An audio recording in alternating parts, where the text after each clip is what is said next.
Hey, this is Jared Krause, host of the Buying Online Business podcast, and this is episode number 11. And in this episode, I talked to a very special man who's been in this space of making money online for well over a decade now, and he's been helping people scale their businesses from the six-figure mark plus. And what he does is he flips websites, so it's kind of like buying property and renovating it and flipping it, but he does this with digital property, which is websites. And in this episode, we talk about how to not just go away and flip websites, what he's learned, what to do, what not to do, but also how to do a whole lot of research and due diligence and learn from both of our mistakes and successes as we move forward in our progression to making money online. So if you want to make money online, this is a very powerful episode you should be listening to.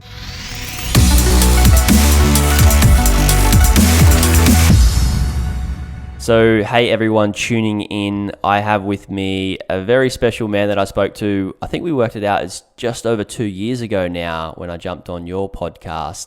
And ever since, massive growth in our evolution of where we've come from, in buying and selling websites and online businesses. And I'm speaking to Mr. Richard Patey from richardpatey.com and flipping websites. So, Richard, I've known you for a while, or a lot longer than it actually seems now. And you've been growing and flipping websites, and you've got a big Facebook group. And I wanted to ask you, what have you been up to, work-wise since we last spoke about this space? Hey man, thanks for inviting me on. Great to speak to you on your podcast. I've heard a few episodes, and you've got some great guests already. So I hope I do this justice. We spoke a while ago now, and February 2017. That's so long ago. I think I was in the process of selling a mid 5-figure content site, an affiliate site.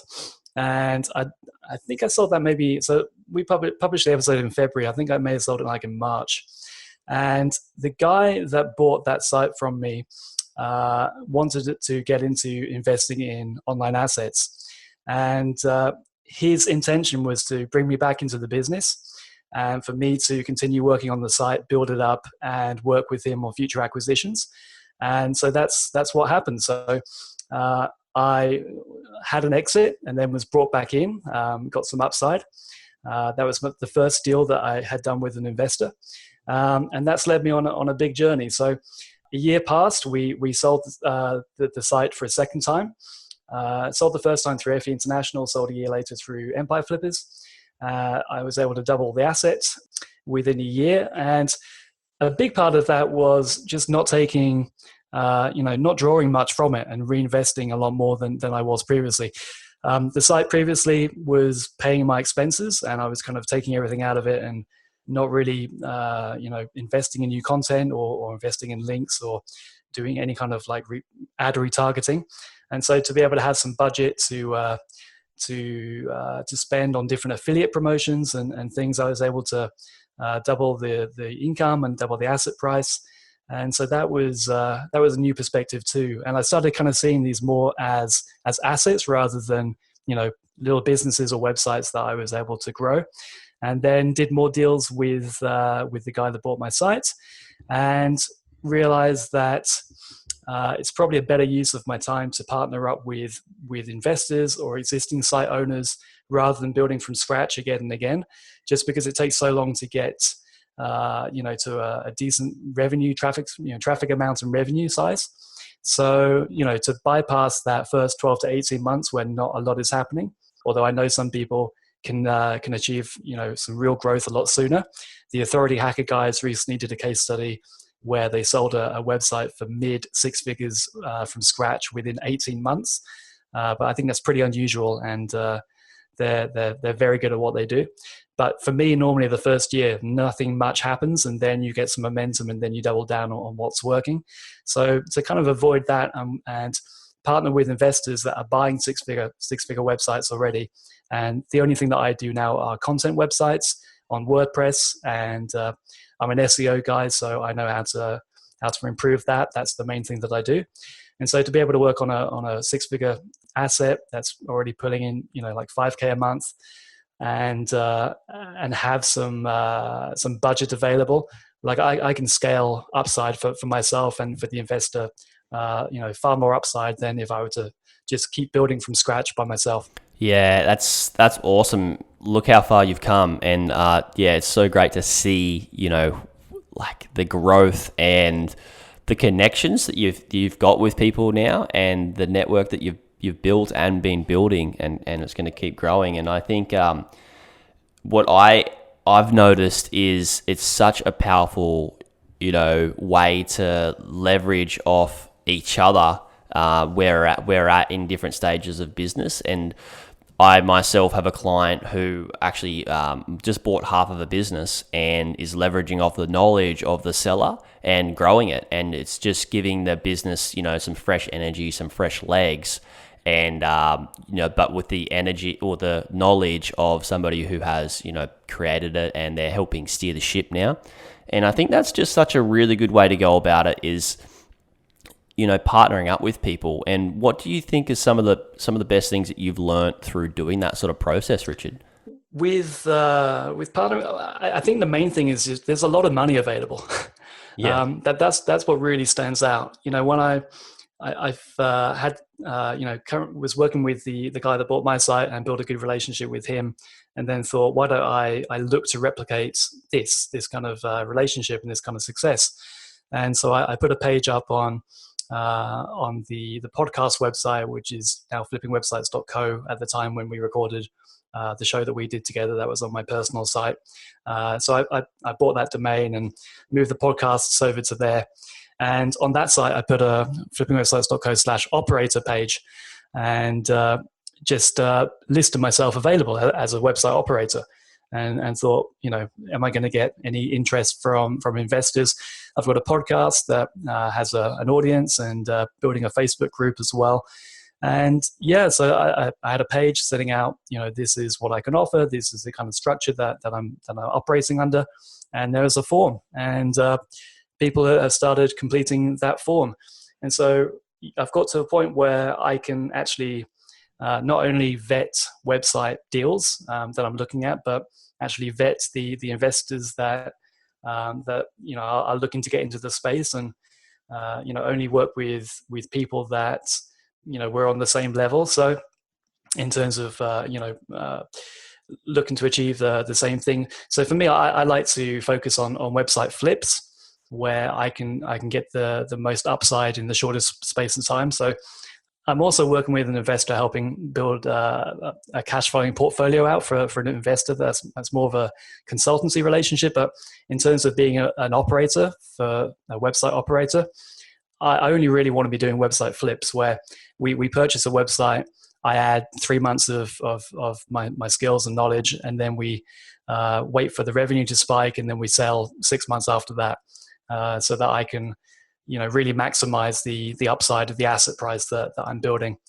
But I'm at a point where there's a lot of money out there. There's a lot of people wanting to get into this space because of the high returns, the high yield, and it's just surprising how much this space is growing. And also, website operators are now in demand. And so I reached the point very quickly where I didn't have enough capacity to take on all the deals that were being presented. And so that operator page /operator became /operators. And now I'm matching operators with website investors. And I've got website operator deal flow coming to me as well. People who are wanting to partner with investors, like I started doing, 18 months ago. So it's a really interesting space. And it's very new to this. As a few people trying to figure this space out, but it's a great place to be. That's really cool that you've just gone away and sort of picked up what there's a need of, and just jumped into that space and created your skills around that. And I think you've just picked up some really, really cool things. How to operate, vetting deals, vetting investors, sellers, and all that sort of stuff. And what I want to ask you about the investing sort of side, and is it that you go away and an investor will come to you, or you will find an investor with money who wants to get a return and really not do the work, and then you go buy out you go away and buy deals together, but you sort of vet them and do it that way? Or is it that you look at deals for sale and partner up with the seller and then work on them for 6 months and then flip them with the seller? Is it a bit of both? Is it a mixture, or is it one or the other? The deals I've done so far, the investor has already purchased the website and they're looking for an operator. So that's very simple. The majority of the deal flow are investors who are wanting to get into this space for the first time, and they need assistance in vetting deals and, a bit of education in terms of how website operators can work, and that they're primarily looking to be completely hands-off and passive investors. And so that's the majority. But also I'm now looking at finding deals first. And so I had a phone call today with a seller on Empire Flippers of an interesting listing. And it's something that I would like to get involved with myself, and that's pretty rare. And so I'm excited about this. And so I will reach out to the investor that I think would be the best fit. And I sent an email today saying, I've had this call, these things have happened, I recommend you take a look at it. And then we'll see if it's a fit for them. And if not, then I'll look to message other investors that are at the point of wanting to purchase, and in particular want me to partner with them. So yeah, it's a whole mixture. It's really cool. And I guess it's just such a smart decision for an investor where, and this is me just making an assumption, and correct me if I'm wrong, is it that, the investor will go away and they've got this chunk of money they kind of want to invest, but they want to return without having to operate the business. And they find an operator such as you or, somebody else that can operate it who's got the time, and they kind of pay them a commission or a base, or is it they pay a commission or a not just a commission, but like a return compared to like how much they're making per month sort of thing? Like, is that how it works? Yeah, so I've tried a bunch of different models and spoken to a number of other people who are doing these kind of deals. And what seems to make the most sense is a baseline monthly fee and then a percentage of upside on top of that. And so the deals that I've done have been around $1,000 a month management fee, and then 50% of the cash flow upside, and then 50% of the asset upside. So if an investor buys a site for 100K and I'm able to take it to 200K, then I would get 50K of that 100K upside, and also 50% of the extra cash flow that the site's bringing in before we sell. Yeah, awesome. And you mainly stick to the WordPress and content sites that you can do your SEO on and grow it through the content as well. Yeah. Yeah, that's all I'm doing. I'm really focused now. I started out with trying a lot of different business models. The first site that I built and had a small exit was a Shopify dropshipping store, and but since then, it's all been WordPress. And yeah, I've gone really deep into understanding the best site structure and looking for being able to see upside available in deals, looking sites up in Ahrefs and seeing if there's any kind of obvious quick wins with targeting different keywords, or if pages are competing with each other, or if there's ways to combine pages. And so, most of what I do is technical SEO and on-page, more than it is adding content or adding new links. So I look for sites that have an already decent and natural-looking link profile, sites that have enough pages, a couple of hundred pages minimum, and then just ways that I can clean up what they're doing in terms of the Google index, basically, and better targeting keywords. Yeah, awesome. And just for everybody listening, there's you got on-page SEO, and then you've got off-page SEO. And kind of what on-page SEO is, where you're working on the site that is already existing, and rather than building new content and making it really SEO friendly, you're working with what you've already got existing and deleting unbroken links and working with Ahrefs and different tools like that. I know there's like SEMrush and different things out there that you can use to make the SEO better for what's existing. And so, Richard, are some of the kind of on-page SEO things that you do? I mean, we don't need to go into crazy detail, but like, what are a few sort of tweaks that you'd normally go, all right, this is the go-to tweak, or, you know, 2 or 3 things you would move towards initially? Kind of more, it would be more looking at, you know, for the first thing that I do when I look at a potential deal, or I'm getting involved as an operator on a new site, is to you know, put the site into Ahrefs, have a look at the organic keywords tab, and see, you know, what could use a boost. So see what is at the bottom of page 1 or what's at the top of page 2 that you could improve quickly and get some more traffic to. So that could, you know, very simply be, you know, is the keyword in the title tag, you know, are the headings properly set up, and then more, it's kind of more, there's not so much the on-page stuff. It's more improving the internal linking and the site structure.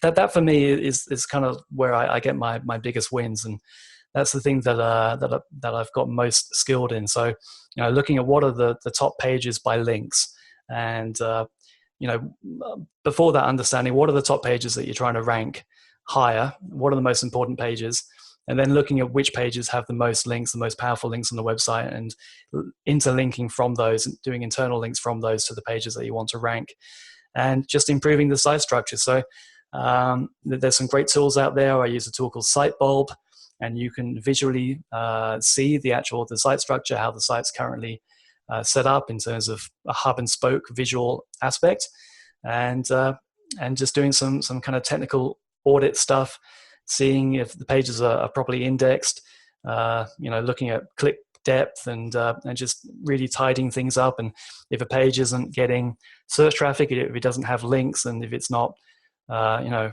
great content, then it really shouldn't be in the Google index. And so I get a lot of success just pruning. Like, a lot of what I do is content pruning, removing pages, combining pages, more than it is you know, rewriting, you know, meta descriptions and stuff like that. It's more site structure. That's what I focus on. That's really awesome. It's kind of like to come back to like the metaphor of like less is more, and just making it really clean. And I love that, you know, and thanks for dropping that tool. Everybody's going to get a lot of value out of that.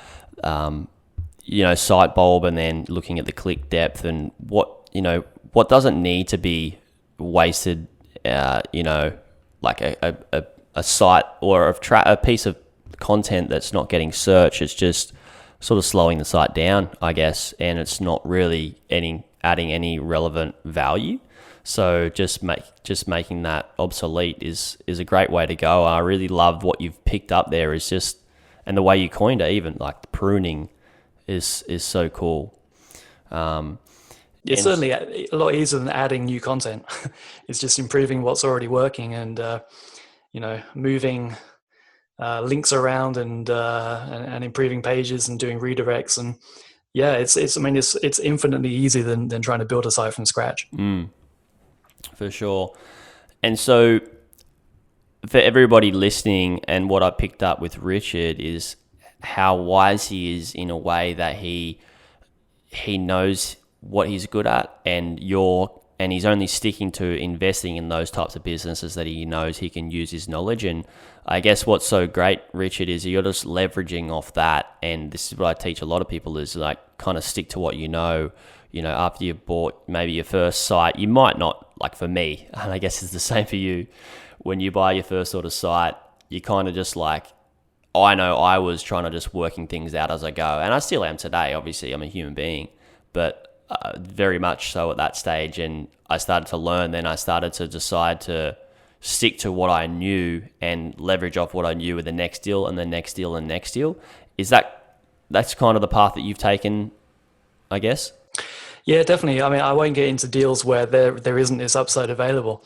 You know, if there's, you know, if the SEO is already great, if the Google index is well optimized, and pages that shouldn't be there are not there, and you know, if there's no obvious kind of, you know, hub pages that could be created targeting bigger keywords, then there's not a huge amount for me to do. I would be, you know, trying to improve conversion rates, or do other aspects that I'm not as expert in.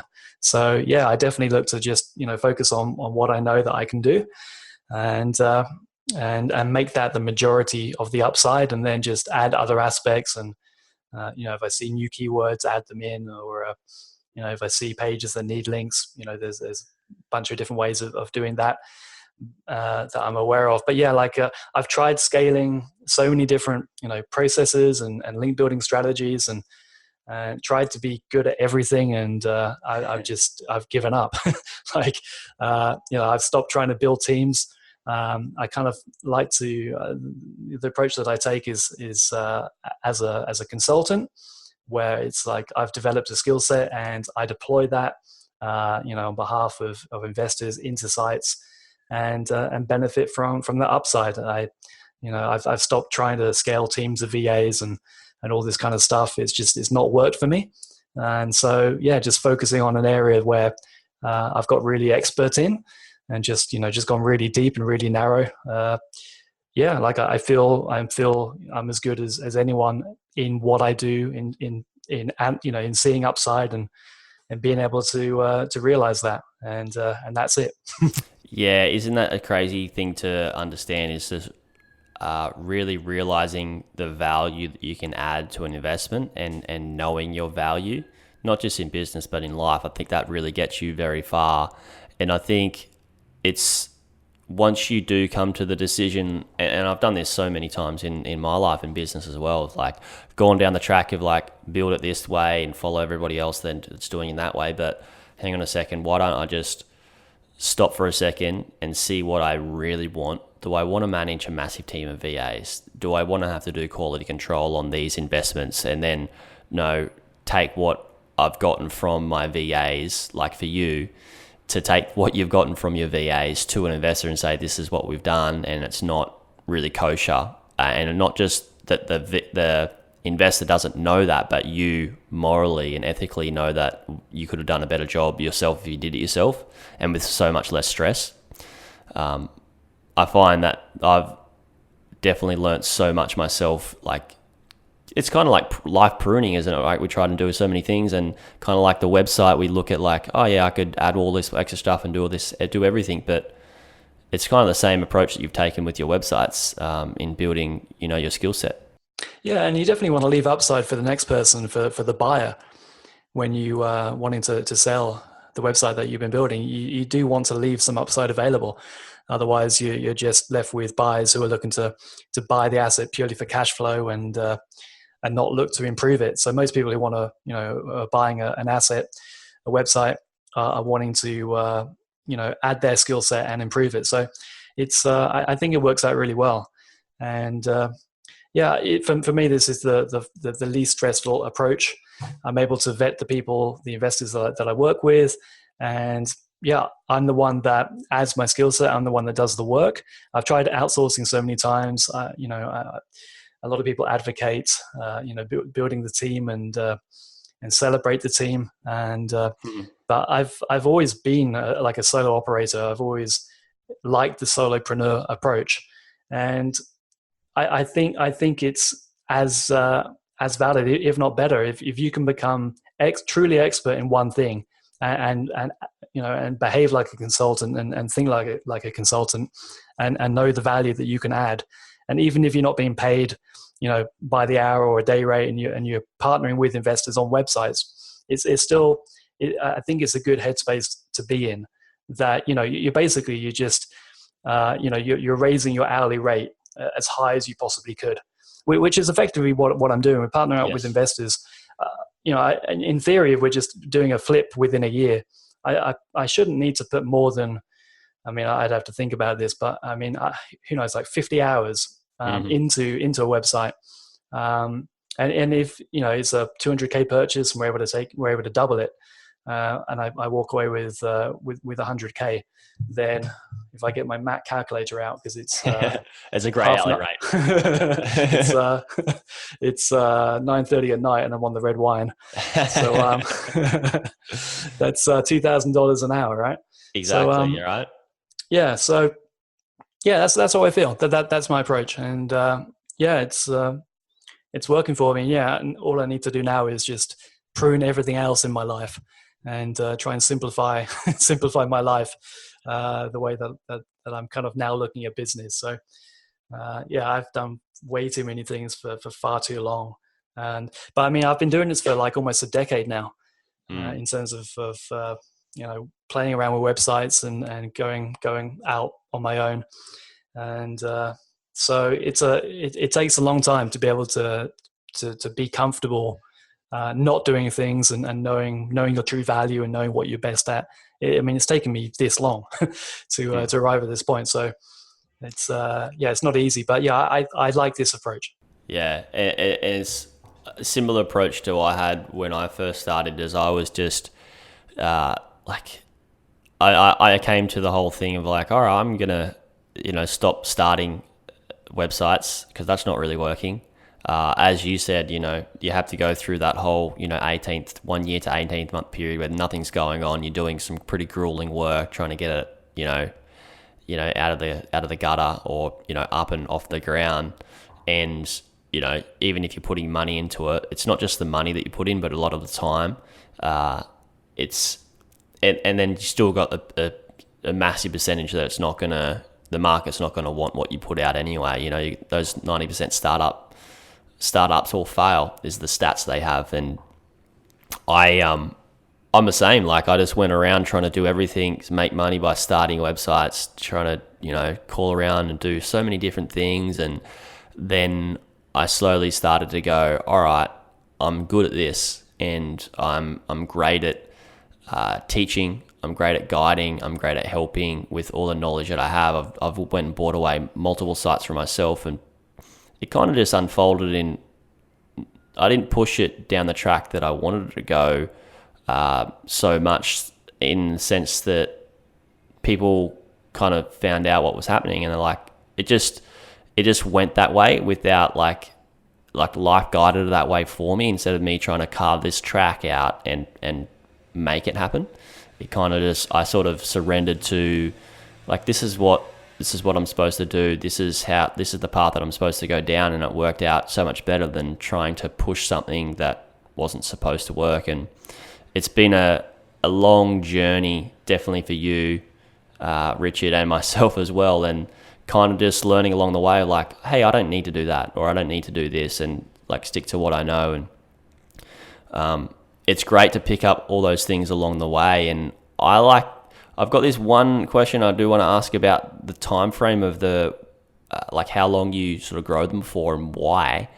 So why is it a year that you stick to? Because I know that some of my people listen to this, they might want to do the same sort of thing for themselves, flip a few sites. And why would you pick a year time frame?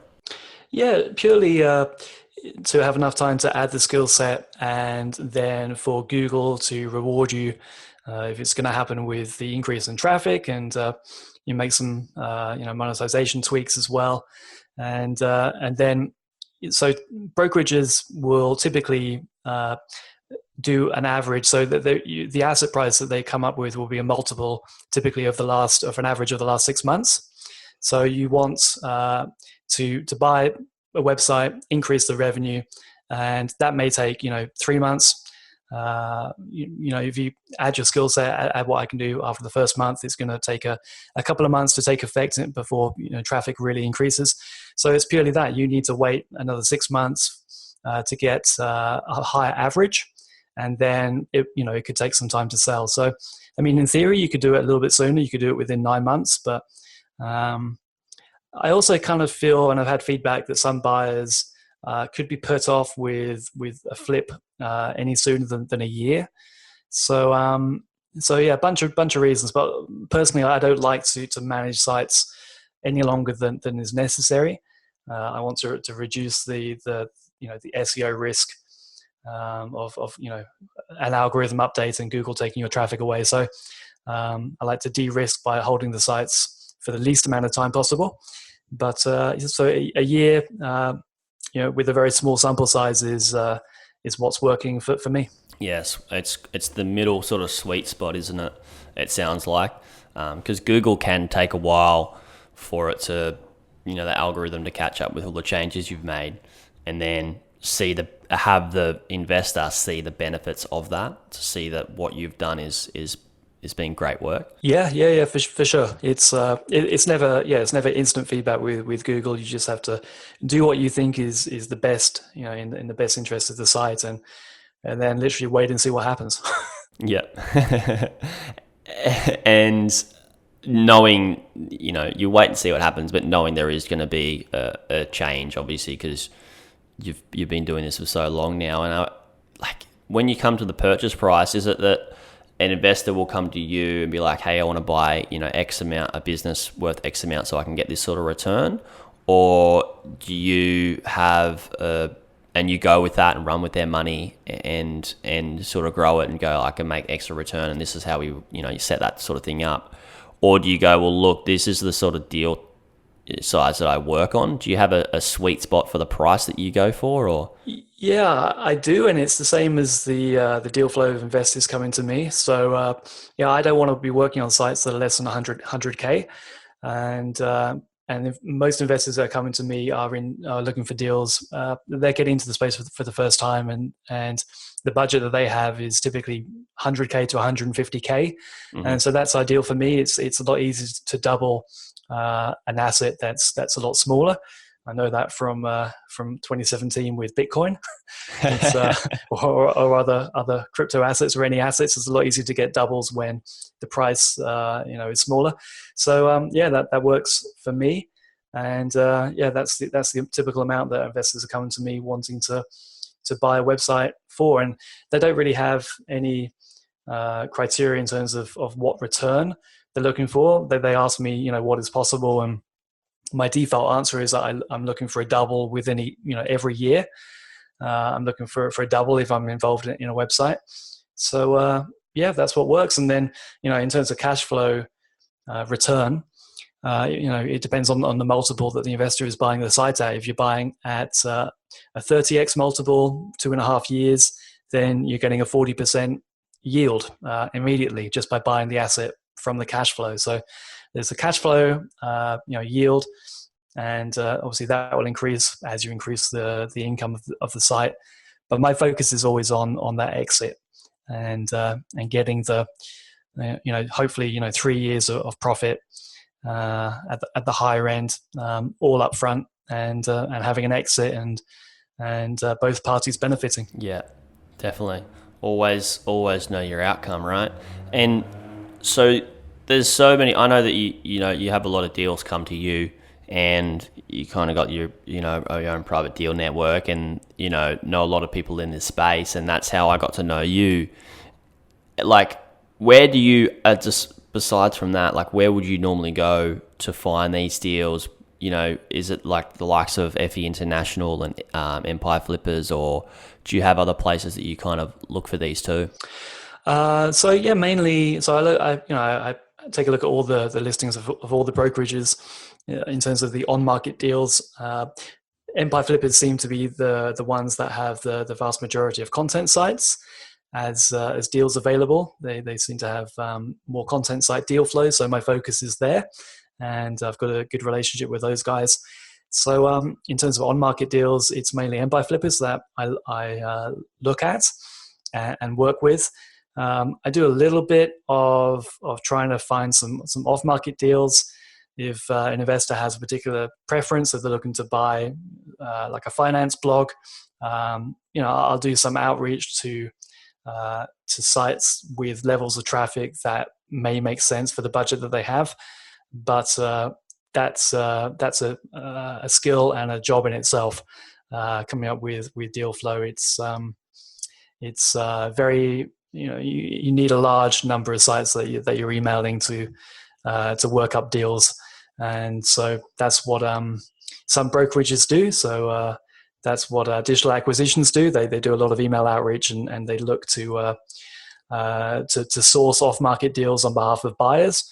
And I've tried that a little bit, but it's mainly working with what are on brokerage marketplaces like Empire Flippers, and there's a lot of sites that come up in the Facebook group that I built as well, flipping websites on Facebook. But those deals are mainly a lot smaller from people who are got sites mainly kind of like $1,000 a month and less.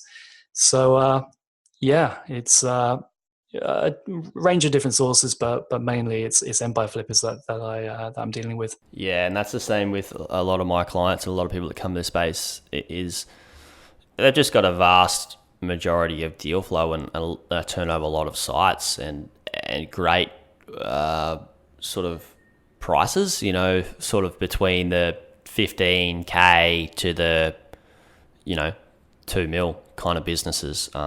They're just doing a lot of work. You would have seen their growth since like we talked, and even before that, like just.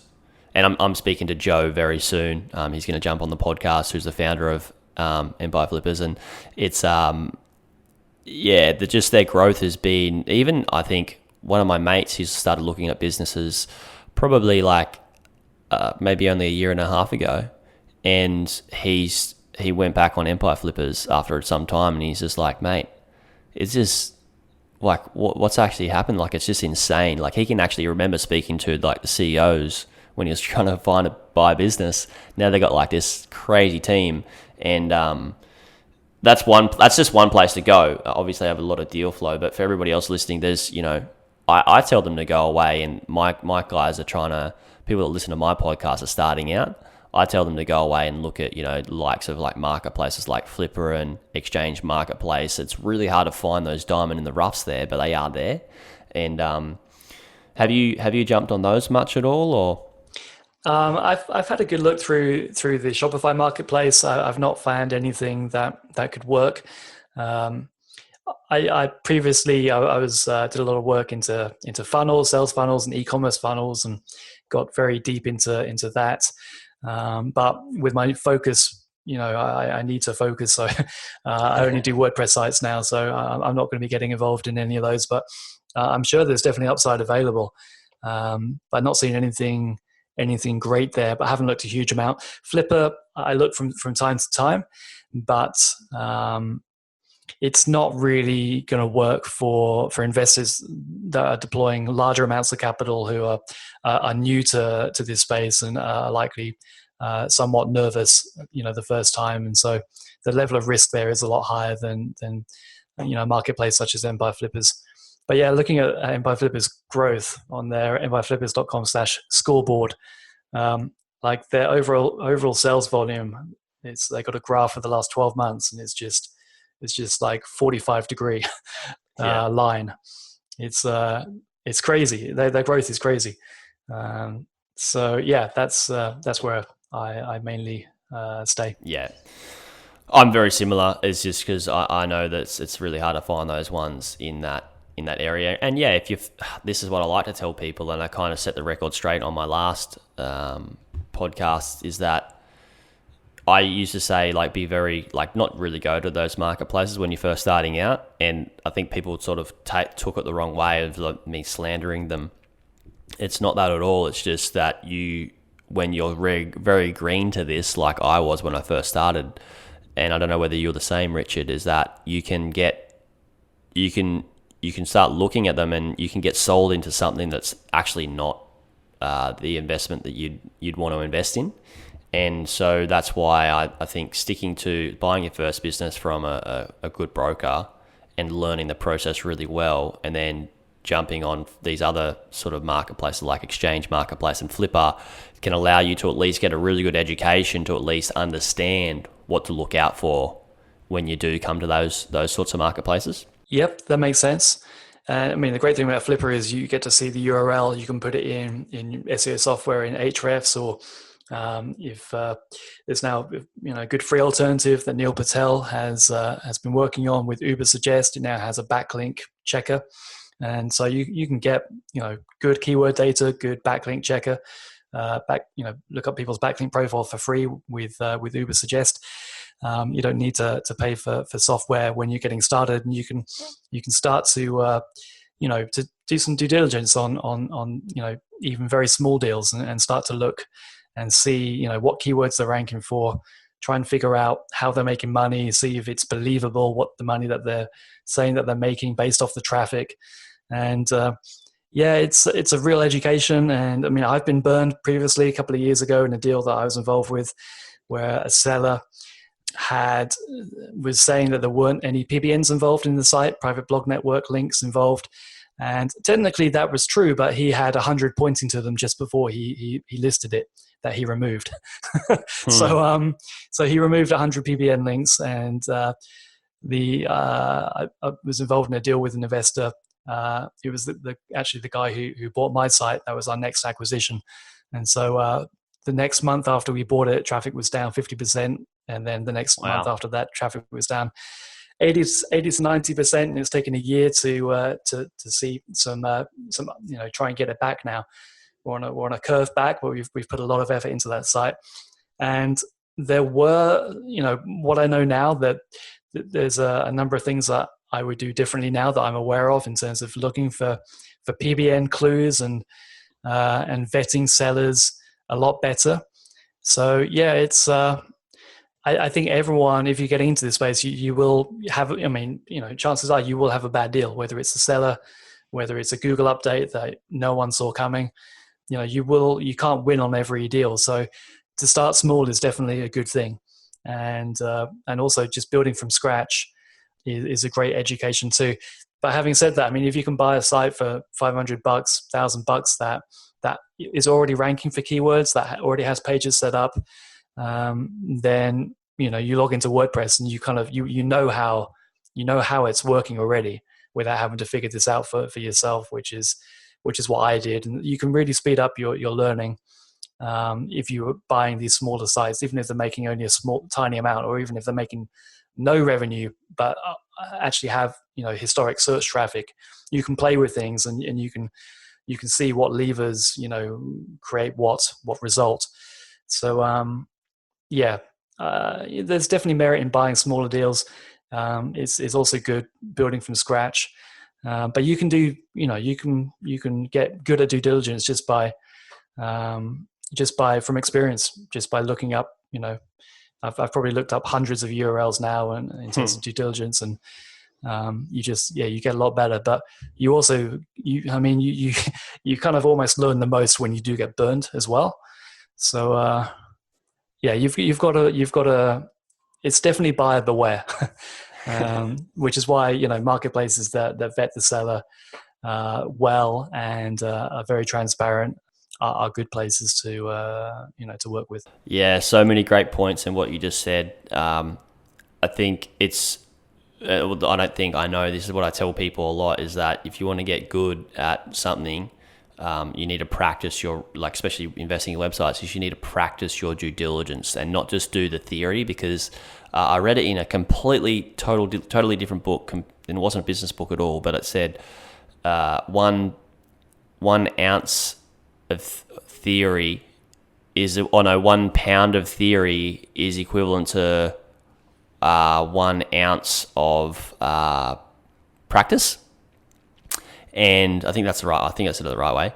But so obviously you could do way more theory and just do a little bit of practice, and that little bit of practice would be equivalent so much more than just that massive amount of theory that you've done. And you can learn all this sort of due diligence in theory, but to go out and grab the URLs and practice it and use those tools that we've mentioned is just so valuable, because you can learn so much from doing that.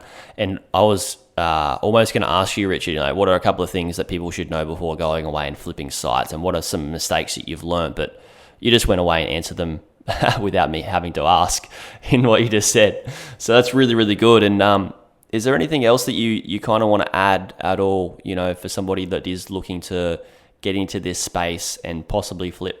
I mean, you obviously got to be clear on what your goals are. For me, I quit my job because I just didn't want to work in a 9-to-5 anymore, and just had enough and couldn't take it anymore. And then spent the next 8 years trying to figure this stuff out, and then it's only the last year or so that I kind of feel pretty confident. So I mean, that is one path. I wouldn't necessarily recommend that. My goal was to not work a job, and so I did that, but I struggled for a long time. So it depends on what your goal is. If your goal is a little bit of additional income on the side of your job, then that's great. And why not just build up a small business from scratch, and or you've got some savings and you've got a job income, then that's also another great place to be. You could buy a site for $1,000. If you've got more money, you could start on one of the smaller deals that Empire Flippers does. A guy that on my previous podcast episode, a guy called Zach Zorn, he's gone in the last 18 months. He's probably learned what I've learned over the last 6 or 7 years, and I think he's still working a full-time job, but he put down like $50,000 of his own money on a website that he bought, and he didn't really know anything about SEO or about this space. I think he was building some websites previously, but he had to learn everything like super quick in order to not tank the asset that he bought, and he was able to flip it for a profit just like a few months later. He had a really quick flip, and he just learned on the spot because he had to. It forced him to get very good at a certain number of things in order to manage the website and improve it and get out. So yeah, there's different models. So it's like, focus on what you want to achieve. It doesn't have to be all or nothing. You can build from scratch. You can buy small sites. If you've got the capital, then buying an existing business can be an excellent thing, because the seller will offer training when you're doing deals through marketplaces. Typically you'll get the seller, training you for a number of hours a week, or, over a couple of month period, whatever you negotiate, and they will teach you how they've built the site, how they run the site, what to focus on next. They'll give you their procedures and, any new content that they were thinking about doing. And that can be an incredible crash course. That could be worth, buying a website for 40 grand just for that training, and not having to teach yourself for 6 years like I did. So, there's a lot of different ways of getting into this space, and yeah, just do what you're most comfortable doing. But yeah, for me, I just it was like I had to get out of my job, and I was kind of thrown in with no money. So I kind of like started with like no capital and no knowledge. So that's probably not what not to do. So I probably leave it there. So yeah, there's definitely smarter ways of getting into this space. It depends on your time and also the money that you've got to put into it. That's so awesome, Richard, and I totally agree with all those points. And just to add to maybe not just jumping in with no time and no money, is that over the time that you are learning how to do your research and due diligence is stick in your job kind of thing and save some money. Which is what I did, and then sort of use that money to make your first investment and go from there. And I just say to a lot of people is not to stress yourself out financially, because you'll make crazy decisions with everything else that you do in your life. And it's, I had 2 businesses that was making me more from my, full-time plumbing job before I actually left my job. So I kind of did it the way that I wasn't in a position like you, Richard, where you had to leave. I was very lucky that I could have stayed at work, but like mentally, I needed to leave mentally. Yeah, I mean that was it for me. I just reached the point of no return. I turned 30. I freaked out. I just like, what am I doing with my life? Like, I gotta find another way. And so just like I quit my job, I set up a company, and then I'm like in my 10th year now. but yeah, your approach definitely sounds a lot smarter than what I did, and I would recommend that. Well, it was just slower. It's not that to say that it wasn't stressful at times, but I just want people to go away about not, like you say, is not just doing more stuff, but just like slowly eliminating things. And I like to coin that, like life pruning is just so valuable, really. And just focus on one thing. It's almost impossible advice when you're new in this space, because I think in order to focus on one thing, you actually kind of do have to have an understanding of everything, which just takes a long time, because you kind of have to understand how everything fits together and kind of like hold that in your head in order to then focus. So it's kind of, I don't know what, it took me kind of like, this is my 10th year of business, so it can definitely be done a lot sooner than I did. But yeah, like now I just know that focusing on just one aspect is the right thing for me. But I don't know if I don't even know if that's the best advice for a beginner. Who knows? Yeah, I think you just got to figure things out for yourself. But yeah, follow the right people is probably the better approach. Like, find people that you resonate with, and kind of like read everything that consume all the content that they're putting out. But just focus on a few people. That's what I do now. Like, I used to have an RSS feed of 100 different blogs, and now I probably only read like a couple of SEO blogs. Like anything that Matt Diggity does, I read, and then just really focus on people that you want to emulate. I guess that's probably the better way. But just know that they screwed up a lot to get to where they are. Yeah, and that you're gonna make mistakes no matter what you do. And just be smart with your finances, and you'll be fine. Yeah. Wow, Richard, just so much value in that, in this chat and this episode. And I just want to thank you so much for jumping on and having a chat. And where can people go about finding you? Yeah, personally, in terms of, I got personal blog still, richardpatey.com. The Facebook group and the podcast is at flippingwebsites.co. So those two places, that's best. Awesome. And for everybody listening, thank you so much. Please be sure to go away, like and subscribe. And if you did like this episode, please go away, leave a review, and let us know what you liked about it. Thanks, guys.